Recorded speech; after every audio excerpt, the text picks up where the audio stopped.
انہوں نے بمشکل خود کو نارمل رکھتے ہوئے اشارہ کیا تو وہ جو حق تک بیٹھی سن رہی تھی تیزی سے باہر نکل گئی۔ پیچھے کیا باتیں ہوئیں، کس نے کیا کہا، کب ان خاتون کو کھانا کھلائے بغیر رخصت کر دیا گیا، اور تائی کے بند کمرے کے سارے بڑوں کی کیا گفتگو ہوئی۔ وہ ہر شے سے دور اپنے کمرے میں کان لپیٹے پڑی تھی۔ اس کا دل کچھ بھی کرنے کو نہیں چاہ رہا تھا۔ عجیب سی کیفیت تھی، جیسے بند غار میں روشنی اور ہوا کا کوئی زون کھل گیا ہو۔ بے کیف اور روکھی پھیکی زندگی میں ایک دم ہی بہت خوشگوار اور سرسبز موڑ آیا ہو۔ امید پھر سے زندہ ہو گئی اور اسے لگ رہا تھا کہ ایک نئی زندگی باہیں پھیلائے اس کے استقبال میں کھڑی ہے۔ ایروناٹیکل انجینئر، خوش شکل فرقان، ماں باپ کا اکلوتا بیٹا، اچھے گانوں کا شوقین، اس کے لب آپ ہی آپ مسکرانے لگے تھے۔ انہوں نے سدرا کی جگہ میرا رشتہ مانگا۔ Can you believe it? میں تو اتنی شاکڈ ہو گئی، او گاڈ، بٹ اتنا اچھا پرپوزل ہے۔ وہ آنٹی اتنی لونگ اور سویٹ تھی کہ میں تمہیں کیا بتاؤں۔ اور پتہ ہے ان کا بیٹا ایروناٹیکل انجینئر ہے، اور تم میری بات سن رہی ہو نا؟ اس نے فائل میں صفحے ترتیب سے لگاتی نادیہ کا کندھا ہلایا تو وہ ہاں بتاؤ نا، پھر کیا ہوا کہہ کر پھر سے صفوں کی ترتیب ٹھیک کرنے لگی۔ ہونا کیا تھا، تائی اماں کی تو شکل دیکھنے والی تھی۔ اچھا نادیہ اب انگلش کی کتاب کے ورق الٹاتی کچھ تلاش کر رہی تھی۔ وہ دونوں کالج کے برآمدے کی سیڑھیوں پر بیٹھی تھی۔ مہمل اسے کل کی ساری رودات سنا رہی تھی۔ تائی نے مجھے فوراً وہاں سے بھیج دیا۔ بیچاری ہر چیز سدرا کی بدائی کہہ کر پیش کر رہی تھی، مگر وہ آنٹی بھی بہت تیز تھی۔ ایسے پر کھچے اڑائے کہ تائی کئی دن تک یاد۔ تم میری بات سن رہی ہو نادیہ؟ اس نے خفا سی ہو کر منہ موڑ لیا۔ نہیں سن رہی ہوں نا۔ نادیہ نے بوکھلا کر فائل ایک طرف سیڑھی پر رکھی، مگر وہ منہ موڑے بیٹھی رہی۔ اچھا بتاؤ نا، تو وہ صاحب میکینیکل انجینئر ہیں؟ میں 2 گھنٹے سے بک بک کر تھک گئی ہوں کہ وہ ایروناٹیکل انجینئر ہے۔ تم اگر سن لیتی تو یہ سوال نہ کرتی۔ تم اپنی فائل جوڑو، میں جا رہی ہوں۔ وہ بیگ اٹھا کر کھڑی ہوئی تو نادیہ بھی ساتھ ہی اٹھ گئی۔ ارے ناراض تو نہ ہو۔ نہیں یار، سیریسلی ناراض نہیں ہوں۔ مجھے یاد آیا، مجھے ابھی میڈم مصباح سے ملنا تھا ایک کام کے لیے۔ میں ذرا تھوڑی دیر تک آتی ہوں، محمل نے بظاہر مسکرا کر کہا اور مڑ کر چلی گئی۔ جب وہ تیز سر جھکائے چلتی تھی تو اونچی پونی ٹیل ساتھ ہی ادھر ادھر جھولتی بہت اچھی لگتی تھی۔ چند قدم دور اس نے ذرا سا مڑ کر دیکھا۔ نادیہ بہت آرام اور انہماک سے بیٹھی اپنی فائل میں کچھ لکھ رہی تھی۔ وہ تعصب سے واپس آگے کو چلنے لگی۔ کتنی جلدی نادیہ اس کی سو کالڈ بیسٹ فرینڈ نے اس کی پھیکی مسکراہٹ کے ساتھ کہے گئے آخری جملے پر یقین کر لیا تھا، جیسے وہ واقعی ناراض نہیں ہے۔ حالانکہ وہ تھی، گھر میں اماں تھی تو کالج میں نادیہ، جن سے وہ دل کی بات شیئر کر لیتی تھی، مگر دونوں بے توجہی سے سنتی تھی۔ کبھی کام میں مصروف ہوں ہاں کہہ دیا کرتی تھی تو کبھی تو سنا ہی نہیں کرتی تھی۔ اس دنیا میں کوئی بھی نہیں ہے۔ وہ سامنے والے برآمدے کے ایک تنہا ستون سے ٹیک لگا کر بیٹھ گئی اور اداس سی سامنے لان کے سبزے کو دیکھنے لگی۔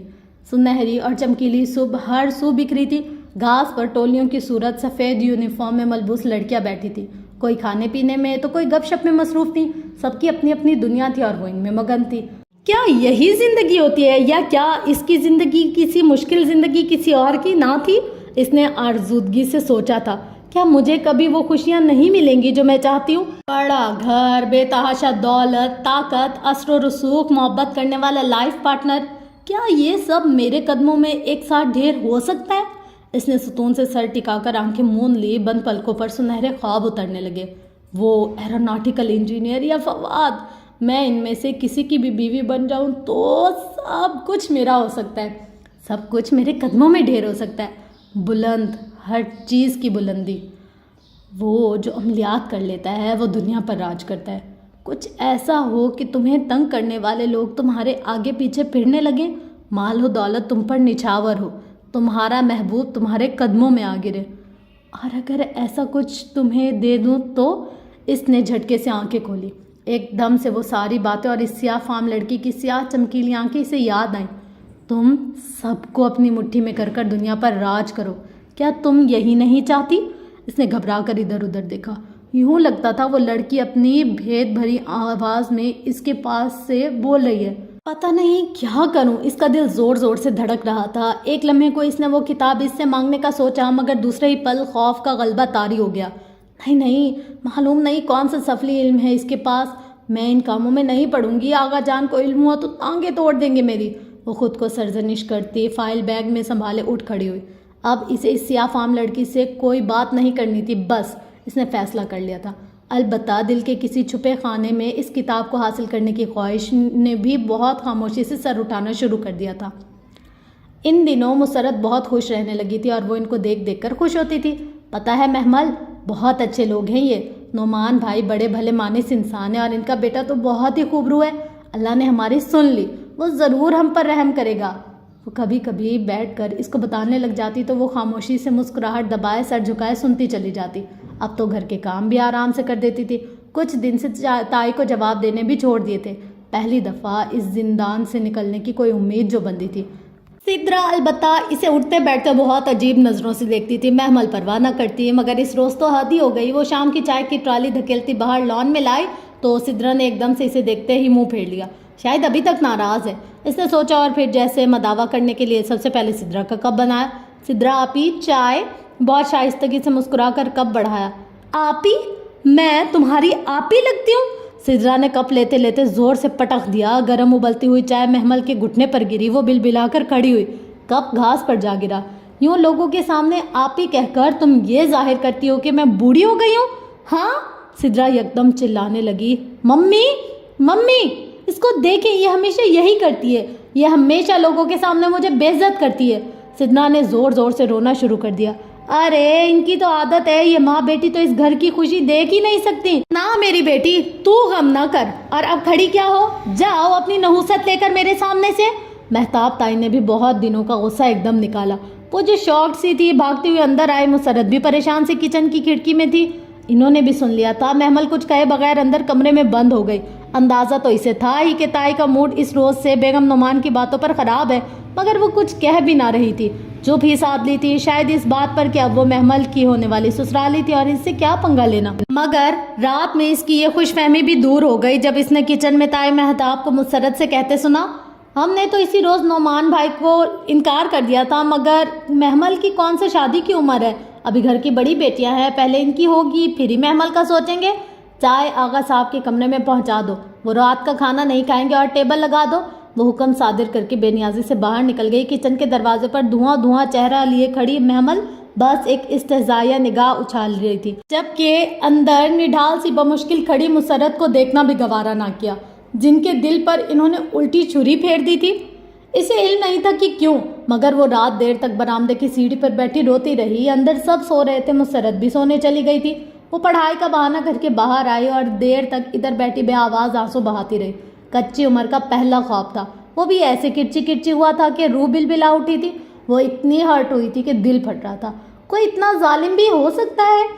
جتنی تائی تھی، جتنی یہ سب لوگ تھے، اس کا دل چاہا کہ وہ بے خبر سوتے ان لوگوں کے کمروں کو آگ لگا دے، یا چھری سے ان کی گردنیں کاٹ پھینکے، یا زہر دے کر سب کو مار دے، اور آخر میں خود بھی پھانک لے۔ نفرت، بہت شدید نفرت محسوس ہوئی تھی اسے اپنے ان رشتہ داروں سے۔ اس کا دل چاہا کہ وہ ان گھٹیا اور کمینے لوگوں سے دور چلی جائے، جہاں اسے ان کی شکل نہ دیکھنی پڑے، اور وہ واقعی اب وہ چلی بھی جائے گی۔ اس نے سوچ لیا تھا بس ایک دفعہ اسے وہ اسکالرشپ مل جائے جس کے لیے اس نے برٹش ہائی کمیشن کے اعلان کے بعد اپلائی کیا تھا، کہ بھلے گھر کے جو حالات ہو۔ اس نے 5th سے FSC تک ہر بورڈ ایگزام میں پورے بورڈ میں ٹاپ کیا تھا۔ FSC پری انجینئرنگ میں ٹاپ کرنے کے باوجود اس کا انجینئرنگ کی طرف رجحان نہ تھا یا رہا نہ تھا، سو BSc میتھس میں ایڈمیشن لے لیا تھا، اور اسے امید تھی کہ اب بھی وہی ٹاپ کرے گی، اور اگر اسکالرشپ اسے مل جائے تو بہت آسانی سے اسے زندان سے چھٹکارا مل جائے گا۔ وہ آنسو ہتھیلی کی پوچھ سے رگڑتی اس سوچ میں غلطہ تھی کہ کوئی اس کے ساتھ آ کھڑا ہوا، اور جوتے دیکھ کر چونکی اور بھیگا ہوا چہرہ اٹھایا۔ وسیم اس کے بالکل سامنے کھڑا تھا۔ وسیم بھائی، وہ کرنٹ کھا کر اٹھی اور 2 قدم پیچھے ہوئی۔ تائی مہتاب کا تیسرے نمبر کا بیٹا، فہد کا چھوٹا اور ناکارہ ہوا آوارہ بھائی، اس وقت بھی وہ اپنی سرخ آنکھوں سے اسے گھور رہا تھا، جانے کب اچانک آ کر ادھر کھڑا ہوا تھا۔ کھلا گریبان، تنگ جینس، گردن سے لپٹی چینیں، بکھرے بال اور سرخ آنکھیں۔ وہ نشہ کرتا تھا، گھر میں سب کو علم تھا، یہاں تک کہ فضا چاچی اپنی بیٹیوں کو اس کے قریب بھی نہ جانے دیتی تھی۔ خود حسن بھی احتیاط کرتا تھا۔ آرزو البتہ لاپرواہ اور نڈر تھی۔ وہ ویسے بھی وسیم گھر میں بہت کم ہی نظر آتا تھا۔ محمل ہر ممکن احتیاط کرتی کہ اکیلے میں اس کا سامنا نہ ہو، اسے اس کی آنکھوں سے خوف آتا تھا، مگر آج نہ جانے کیسے۔ کیا کر رہی ہو؟ وہ ایک دم اوپر سیٹ پر چڑھا تو وہ بے اختیار مزید پیچھے ہٹی۔ کچھ بھی نہیں، وہ آغا جان آواز دینے۔ وہ ایک دم پلٹ کر اندر بھاگی۔ وسیم نے تم خسرانہ سر جھٹکا۔